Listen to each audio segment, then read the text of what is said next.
Est-ce que tu penses que d'avoir joué trop au bobo t'a nuit dans la vie? Tu sais quoi? Peut-être. Le moment voodoo, quand tu fais un recul dans ta vie, que tu t'es dit, c'est là que ça se passe, que ma passion va devenir ma réalité.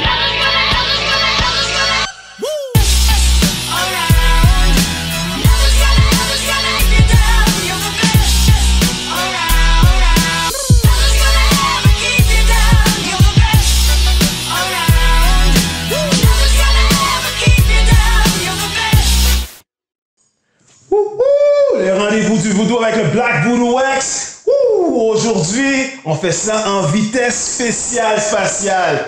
Elle vient du Luxembourg. Descend au Mont-Tremblant. Elle nous accueille dans cette belle demeure. C'est extraordinaire. Mais elle vient du 450 de Repentigny. On la connaît tous. Pas besoin de présentation. Valérie Chiasson. Valérie, comment ça va? Ça va bien, merci pour l'invitation. Ça me fait plaisir. Merci de nous accueillir chez toi. PDG de VCE International. PDG de VC. Parle-moi de ces compagnies-là.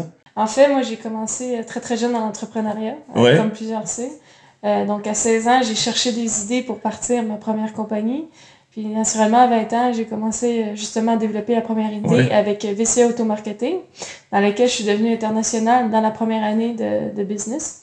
J'ai développé des technologies reliées au téléphone, parce que moi, j'étais jeune, une nouvelle technologie, je trouvais que... C'était facile pour toi. C'était facile, c'était intéressant, c'était de l'innovation. Donc, moi, je trouvais ça intéressant, justement, de développer des produits et des démonstrateurs, parce que moi, c'est ça que j'ai produit, des démonstrateurs que j'ai brevetés en Angleterre pour tout ce qui est salon auto, pour les concessionnaires automobiles, pour montrer toutes les nouvelles technologies qui sont reliées au téléphone dans les voitures automobiles.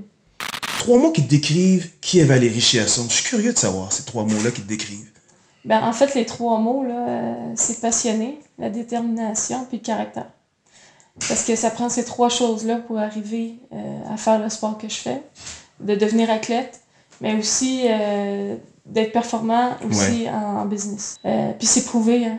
C'est prouvé qu'une athlète, habituellement, surtout quand elle commence très très jeune, on est habitué justement à faire des concessions, on est habitué à travailler fort, on est habitué déjà à certaines choses que dans l'entrepreneuriat, c'est très très semblable. Donc c'est vraiment 2 mondes qui sont très reliés. Valérie, elle m'inspire énormément. Moi et mon chum Manu, on est toujours fanatique de F1, on s'en va au Grand Prix de Montréal. Puis en 2015, il y avait quelque chose de spécial qui s'était passé. Il y avait le Nissan Micra Tour. Puis il y avait 2 Valérie. Il y avait une course Valérie contre Valérie. Tout le monde en parlait, puis je comprenais pas pourquoi. Là, quand j'ai appris qui était Valérie Limoges, puis qui Valérie Chiasson, c'est là que j'ai appris à te découvrir. Parle-moi de cette relation compétition-amie que tu as avec Valérie Limoges. Oui, c'est ça. En fait, Valérie Limoges puis moi, on a une drôle d'histoire. Parce qu'on est 2 très bonnes amies, naturellement. Puis moi, c'était mon idylle quand j'étais jeune. Valérie Limoges, moi, quand j'ai commencé à aller au Grand Prix de Formule 1, j'avais 12 ou 13 ans. Elle était en Formule Ford, c'était la seule fille, elle était performante. Après ça, elle a été courue aux États-Unis, elle avait des contrats avec Ford, en Mustang et tout. Donc, elle a couru avec Alexandre Tagliani. C'est vraiment un gros nom dans la course automobile. Valérie Limoges est très connue. Mais c'est ça, en 2015, pour moi, ça a super bien été. Puis elle a eu des problèmes mécaniques. Donc, ça n'a pas été la course la plus facile pour elle. Valérie Limoges, puis moi, on a vraiment développé un gros côté amical, les 2. Mais pour te dire, là, nous, on est 2 filles, puis on est 2 bonnes chums. Hein? Comme qu'on dit ici au Québec. Puis... Mais nous, là, quand on met un casque, là, tout ce qu'on veut, c'est finir première. Fait que peu importe c'est qui. Fait qu'il n'y a pas de rivalité entre nous. C'est parce qu'on était souvent ensemble à avoir du fun, que les gens sont... Puis ils aiment ça, hein, tétiller les 2 filles dans la série, etc. Mais nous, ça passait même pas pendant notre tête. C'est qui allait être une avant de l'autre, on s'en foutait. Hein. C'était vraiment, nous, on va aller en avant, puis comment qu'on fait pour aller en avant, puis est-ce qu'on peut s'aider pour aller en avant, puis après ça, on va se battre comme tous les grands pilotes l'ont fait. Puis nous, à chaque fois qu'on se bat, tu sais, c'est arrivé une course de course, là, nous, on n'a pas honte de ça parce qu'on s'est dit, nous, on s'est piloté, on se mettra pas dans le champ. Non. Mais on va se battre porte à porte, puis il y en a pas de problème, puis souvent c'est arrivé, puis on a eu du fun à le faire, puis on l'a dit aux autres pilotes, nous, on n'est pas obligé de se sortir de piste pour se battre, puis on est capable d'être agressif et rester sur la piste et avoir du fun.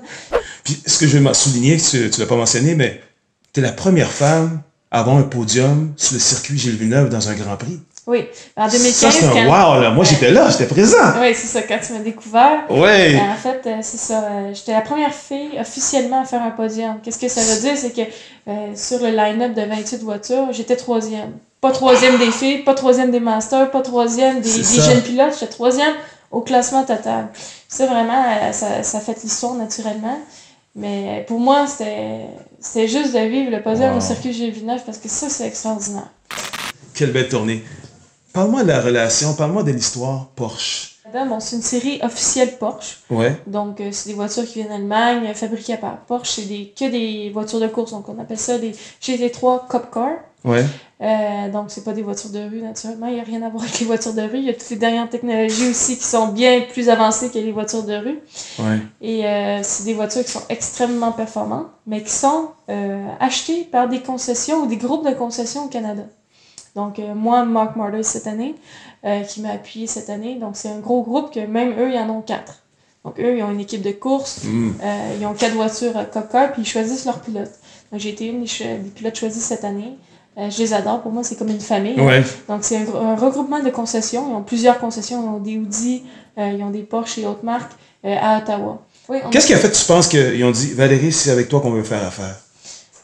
Pour plusieurs raisons. Parce que je transmets énormément ma passion. Naturellement, j'ai prouvé que j'étais capable de faire mes preuves et que j'étais capable d'être performante. Donc, ils sont super professionnels. Ils ont des très bons ingénieurs, des bons mécaniciens. C'est un petit peu environnement italien. Ils font manger. Il est content. C'est l'heure du lunch, c'est ça. La madame a bien préparé pour courir. Je me demande souvent comment tu t'es rendu là. Ben, j'ai dit, je me suis rendue là avec ma passion et avec le travail acharné parce que franchement, il y a des super bons pilotes au Québec. Puis on doit dire qu'ici au Québec, on est chanceux parce que c'est vrai qu'il y a une bonne compétition puis il y a des très très bons pilotes ici qui sont très talentueux. Mais c'est pas tout le monde qui va arriver à aller en GT3 ou en Formule puis traverser le monde comme moi je l'ai fait. À partir de cette année, naturellement, ça fait pas longtemps que je réussis à percer à l'international. Mais quand même, on te lève notre chapeau, vraiment, honnêtement. Ça a été un travail de plus que j'ai du talent, je suis bonne, puis je l'ai prouvé. C'est vraiment plus que ça. Je le vis de passion, là. Donc moi, mon petit salaire, je vais le chercher avec mes business. J'ai du fun à le faire, hein. Comme je t'ai dit tout à l'heure, j'ai autant de fun à courir, faire de la course automobile que vraiment de faire du business. Pour moi, j'adore mes entreprises. Mes entreprises me représentent. Mes entreprises ont des produits qui me tiennent à cœur, que c'est moi qui ai un petit peu innové à l'arrière de ça. Puis moi, je suis une personne innovante qui veut faire des nouvelles choses. Puis en course automobile, vraiment, j'ai montré que justement, je pouvais être différente des autres pilotes. Puis justement, me différencier des autres, de dire pourquoi qu'un partenaire aimerait s'associer avec moi. C'est parce qu'il a vraiment envie d'être relié à mon image. Alors, quel a été le moment voodoo où est-ce que tu as réalisé que d'être pilote automobile, c'était ta passion, c'était ton rêve qui va devenir ta réalité? À 11 ans, moi, j'avais été dans mon patin, il y avait la course sur glace de la Nodière, donc à Repentigny à la Marina. Puis il y avait des grands pilotes d'un peu partout, comme Andrew Ranger qui court en NASCAR, lui il courait en moto sur glace aussi.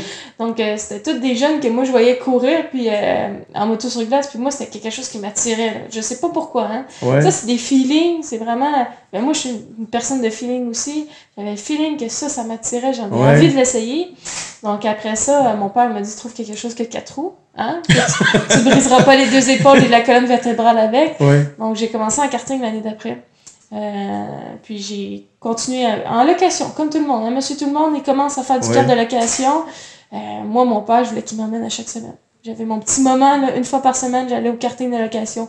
Intérieur l'hiver, extérieur l'été. J'allais chez Saint-Roch Karting, à Saint-Roch-de-Chigan, que beaucoup de gens connaissent. C'est une piste un peu historique parce qu'ils ont accueilli justement Lewis Hamilton en 2001, tu sais.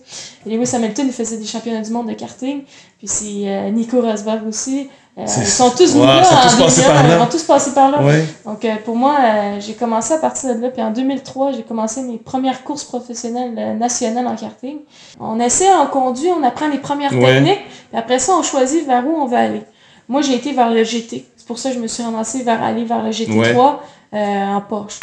La Fédération internationale d'automobile t'a donné un titre ou un rôle important qui est Women in Motorsport. Tu es représentante et ambassadrice. Parle-moi de ça. J'ai réussi à devenir la représentante de la commission Women in Motorsport à la FIA. La FIA, c'est la Fédération internationale de l'automobile, qui ont développé la commission Women in Motorsport pour justement essayer d'aider les jeunes à venir dans le sport d'automobile, leur donner justement les outils de dire qu'est-ce qu'on fait pour commencer en automobile. Les jeunes filles, c'est quoi leur réaction? Comment qu'on fait pour créer des cellules de détection de talent? Mais tout relié à la femme dans l'automobile. Donc moi, j'ai trouvé ça bien. Je pense qu'aujourd'hui, on voit de plus en plus l'égalité entre l'homme et la femme, pas juste dans le sport, mais aussi en entrepreneuriat. Puis moi, je suis pour la sensibilisation. Hein. Comme tu le sais, toi, tu le sais, tu es dans le hockey et tout. C'est un sport qu'on sépare les petites filles et les petits garçons à un très jeune âge. En course automobile, c'est pas le cas. En équitation, c'est pas le cas aussi. C'est un sport qui est avec les deux sexes. Moi, j'aime beaucoup l'équitation. J'ai commencé à 9 ans à faire l'équitation. Mais vraiment, moi, je trouve que c'est important, à un jeune âge, de faire des sensibilisations dans les écoles primaires, de dire, on met tout le monde égal. Parce que de toute façon, dans ce sport-là, ils s'amusent. Hein. Et après, ils commencent à apprendre des techniques de sport comme le hockey ou la course automobile, etc. Mais c'est des techniques plus que des performances pour justement créer des talents ultérieurement plus tard. Puis leur créer la motivation, créer justement la petite foule qu'ils vont avoir pour justement percer plus tard. Mais moi, je crois qu'on devrait les mettre tout ensemble à un très jeune âge, puis après ça, commencer à les séparer plus tard en tennis, etc. Parce que le mot flexibilité, je pense que c'est le mot de l'avenir. Et de dire que tout le monde peut faire ce qu'il veut avec une certaine flexibilité s'ils veulent. Donc, on peut faire un sport, puis si nous, on veut faire un cours sur Internet à 10h le soir, parce qu'à 10h le soir, on est assez en forme pour le faire, ça pourrait être notre choix. Donc, je crois que c'est un des mots de l'avenir, puis je crois que c'est quelque chose que, oui, effectivement, on peut faire. Voici venu le temps du Sweet Six avec Valérie Chiasson. Valérie, c'est connu que les pilotes automobiles sont capables d'être concentrés au plus haut point à des très grandes vitesses, reçoivent de l'information à gauche, à droite de leur micro. Dans le Sweet Six, je vais te poser 6 questions. Je veux que tu me répondes à brûle pour point. Oui, non, pas de peut-être ou d'explication, juste me répondre rapidement. La première réponse qui vient en tête, tu me réponds. OK? Mais pour faire un petit twist pour rendre ça un peu plus difficile, je vais te faire jouer au Boggle en même temps. Est-ce que tu connais le jeu Boggle? Ben non. Pas vraiment? J'ai jamais joué. Il va y avoir un sablier, tu vas avoir exactement 3 minutes. C'est bon ça? Oui. 3 minutes, je vais te poser 6 questions, mais l'important c'est les questions du Sweet Six. Tu me réponds rapidement. Il n'y a pas le temps de réfléchir. Là. OK. T'es prête? C'est bon. On y va. Let's go. Dans 3, 2, 1, parti! Première question, Valérie. Quels sont les 5 mots qui te définissent? Passion, détermination, caractère, sportive. Ouais, il manque un. Et il t'en manque un. Il m'en manque un. Bon, persuasive. Prochaine question, Valérie. Paraître ou être? Être. Quel est ton pilote préféré ou ta pilote préférée? Lewis Hamilton. Si tu avais l'opportunité, d'ici les 30 prochaines minutes, aider quelqu'un dans le besoin, et tu aurais carte blanche, qu'est-ce que tu ferais? Si je veux être drôle, je vais dire les Américains. T'aiderais les Américains? C'est bon. Mais non, ça serait les jeunes. Hein. Les jeunes à poursuivre leurs rêves. J'en ai jusqu'à... T'as pas atteint le minimum de 20. 20, c'est beaucoup. Mais c'est dur, hein? C'est à mon tour? Oui, parce que toi aussi, il faut que tu le fasses. Oh, le voodoo? Oui. On défie le voodoo au Boggle. Ok, on y va. J'y vais. Alors, dis-moi pourquoi tu joues plus au Boggle qu'à d'essayer d'innover à autre chose. Tu sais quoi? J'aime ça jouer au Boggle parce que ça me relaxe. Ah oui? Ça me permet de penser à autre chose. Ah, donc tu fais d'autres choses en même temps que tu joues au Boggle? Ah, tout le temps. Tout le temps. Bon. On a une petite personnalité un petit peu féminine. Ton sport favori? Le hockey. Donc, t'aimes les communications aussi? J'adore les communications. Donc, est-ce que t'aurais aimé être média aussi? Oh, ça, je pense que j'aurais... À temps plein? À temps plein? Oui. Je pense que oui, j'aurais aimé... le média à temps plein, je pense que j'aurais fait ça, ouais. Est-ce que tu penses que d'avoir joué trop au Boggle t'a nuit dans la vie? Tu sais quoi? Peut-être. Wow, allez! J'avoue que tu m'as déstabilisé avec mon Boggle. D'habitude, je suis dans ma zone. Mais t'es bonne intervieweur. La question que je t'avais posée tout à l'heure, quel autre job? Mon but, c'est juste de te ralentir. Ah, c'est ça. C'est comme la course automobile, hein? Valérie, je voulais vraiment prendre le temps de te remercier aujourd'hui. Ça a été un moment vraiment particulier, spécial.